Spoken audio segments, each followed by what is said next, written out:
Our topic today is on awareness. We have to decide that we're willing to sit in awareness about our own thinking, about our thought processes. So when we're doing a thought download, and when we have all these thoughts that are coming up, and then, like I said, when you start to do a model on that, you just want to choose one thought, just one of those thoughts.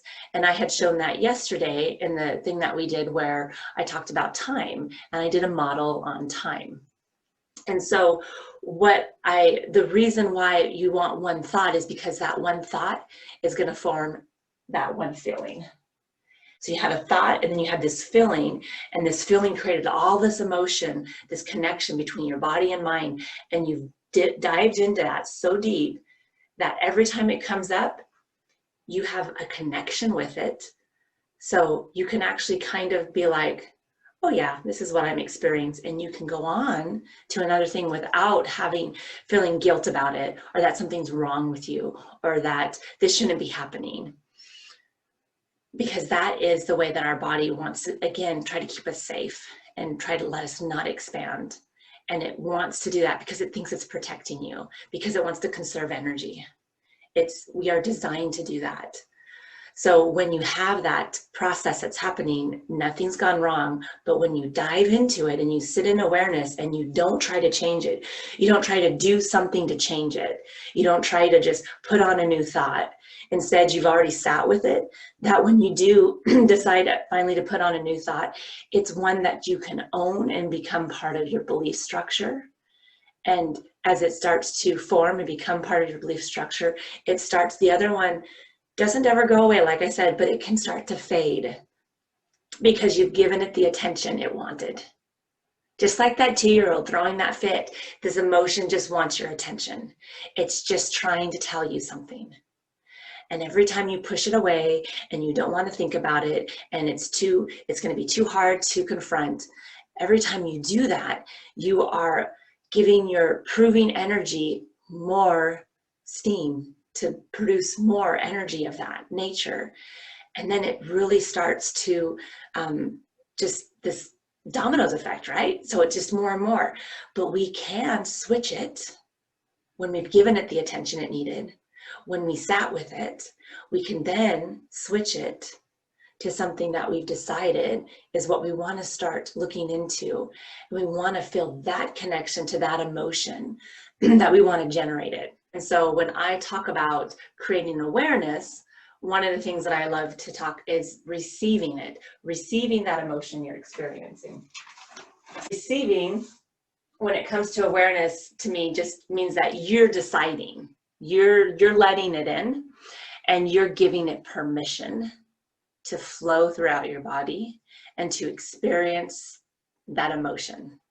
We can connect our mind and body together and go, oh yeah, these sensations I'm feeling, this thought I'm having is creating this emotion, and I'm feeling this.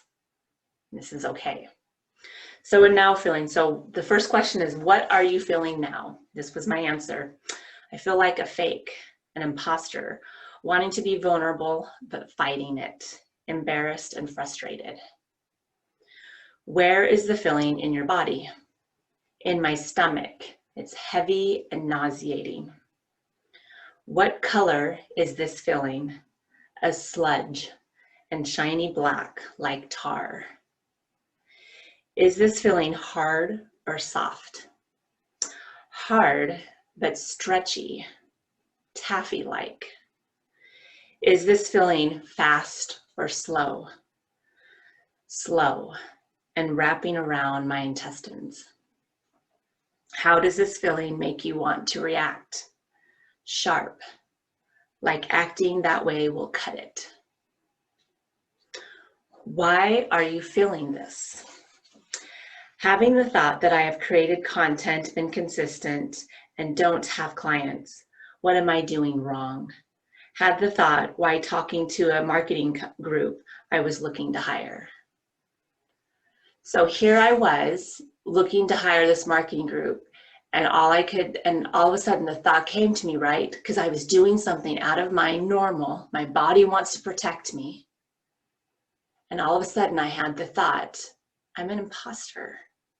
Why am I thinking I should be doing this? I don't have the answers. Like that's, and it just says heavy. And it's almost like even during the time, I remember exactly that feeling at that moment. Like during the time, I felt like I couldn't hear what they were saying very well. It was getting just blurry and just like this, like, oh, you know, it was just like a horn sound fogging of what they were saying. And I can remember that time. And I got home and I did a now feeling on that because it was so painful inside. Like it just hurt. And I'm sharing this with you because this is real. Like it is okay that you feel these feelings. Nothing is wrong with you. You don't need to be fixed. The only thing that you can do if you want to is you can start to clear your thinking. Start to decide to receive awareness and decide to go through this and be present with what's happening instead of trying to fight it or avoid it or pretend it's not there. Because I spent a lot of my life pretending things weren't there or doing stuff, right? So if I was extra busy, if I did more, see, like after this, I might have been like, well, if I just go home and I do more and I do this, then it's going to happen. Then that energy is so frantic. It's just, I mean, even as a receiver of that energy, like if I was on social and I saw somebody posting things and it was frantic, I'd be like, oh my gosh, I feel so, I hope she's okay. But see, the energy, we think that that's what we need to be able to get out there or do things or whatever it is, or to communicate with people or to do better in our work or to have a better relationship. That franticness is actually like the bug repellent of all connection. It's hard for people to sit in it because they don't know what to do as far as how to allow you just to have the space to be frantic. Because what do we want to do? We want to fix it, right? I mean, we want to fix our own selves. So we just kind of get tossed in this. So what I'm saying is when we can kind of stop and kind of sit with it, we can start to go like, oh yeah, this is just an emotion I'm having. These sensations, this red blotchiness I'm experiencing, this throat, right? This that I'm having, this is all part of the experience. It's my body's way of trying to tell me that you're doing something you haven't done before. And it's okay, it can tell me that. And I can choose, okay, thanks for letting me know that but I just want to let you know that I'm gonna be okay and I'm gonna do this. This is gonna be okay for me, I promise. I wouldn't hurt you. I wouldn't hurt your brain. I wouldn't hurt your nervous system. I don't want to hurt you at all. I know you're there to protect me and I appreciate it. This is what I'm doing. And when we start to do those things and we do them more on a consistent basis, we can start to feel like we're connecting with people more. We can start to feel that we are in our own bodies instead of feeling like we're having an out-of-body experience. I don't know if you've ever experienced that. Sometimes you're just like, what is wrong with me? Like, oh, this isn't right. I'm not usually this way. And it's okay, again, if times you experience that, because it's part of the human experience. It's part of our brain telling us that it wants to keep you safe. It just wants to do that for you. It wants to help you.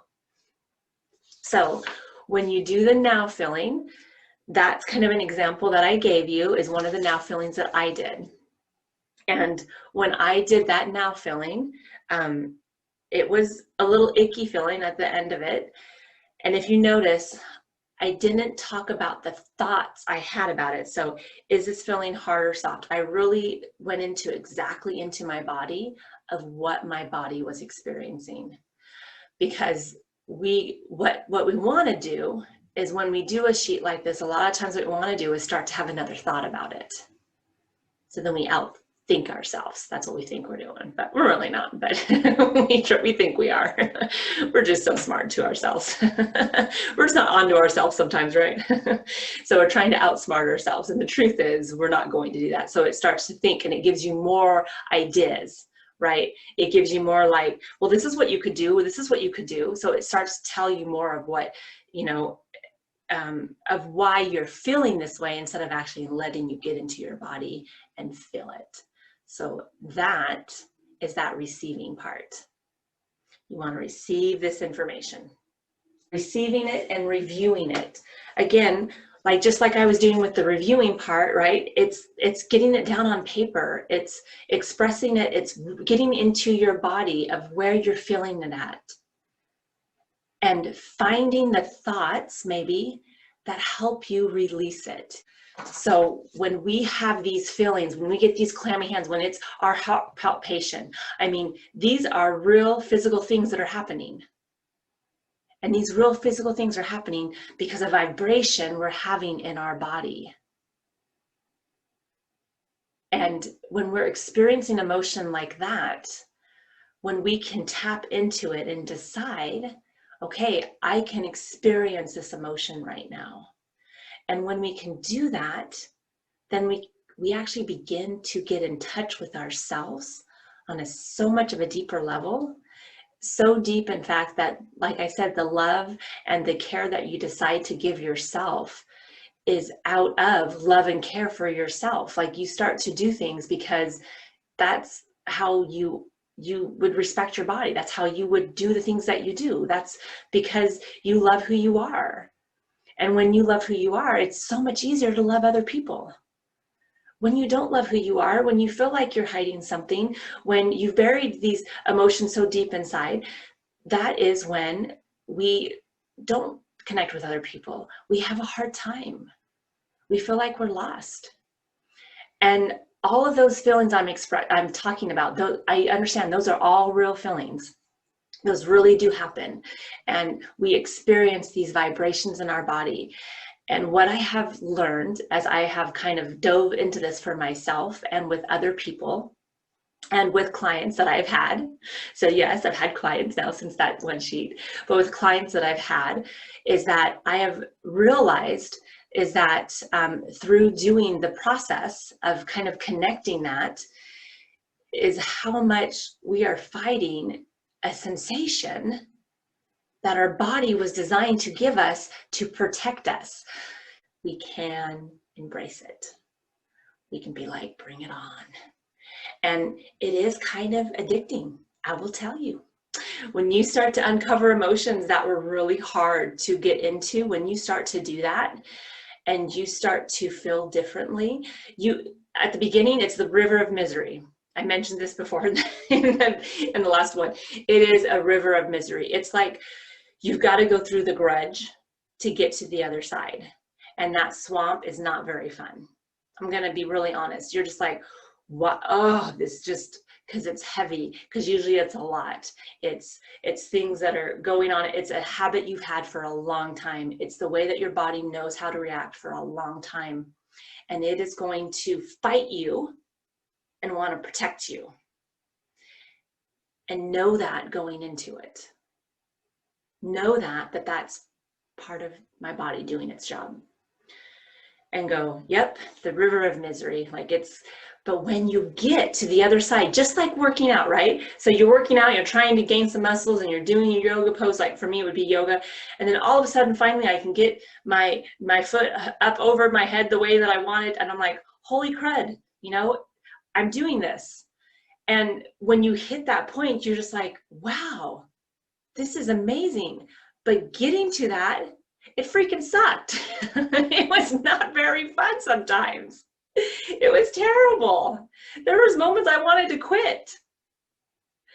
So that is what it's like. And then, but as soon as you get it over, as soon as you do, you get on the other side and you get to feel that emotion and you're actually present with that emotion, you're not fighting it and you're going, oh yeah, this feels really different right now. Like, I feel like I'm connected to it. This is awesome. I feel like I don't have to prove anything. I just feel like I want to sit and just be me, that I just like being who I am.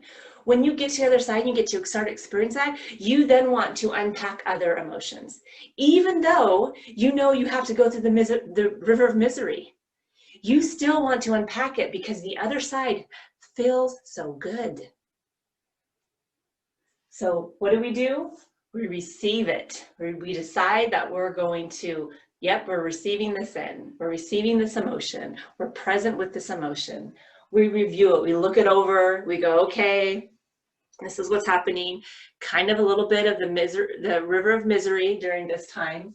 And then we're going to release it and be like, yep, I'm going to let that go. I realize it's going to come around the corner every time. But since I've processed this emotion, I only really have to sit with it for a little bit. You're connecting the fact that, yes, my body's protecting. Yep. Just let it kind of flow through. Oh yeah, it's flowing. It's going right through my heart, right there. It's going into my stomach. I can feel it down my legs. Ooh, my arms are a little tingly. Like, you start to kind of be aware of it. And when you're doing that, you kind of let it, and then you just let it go. You release it and you're like, oh yeah, there it went.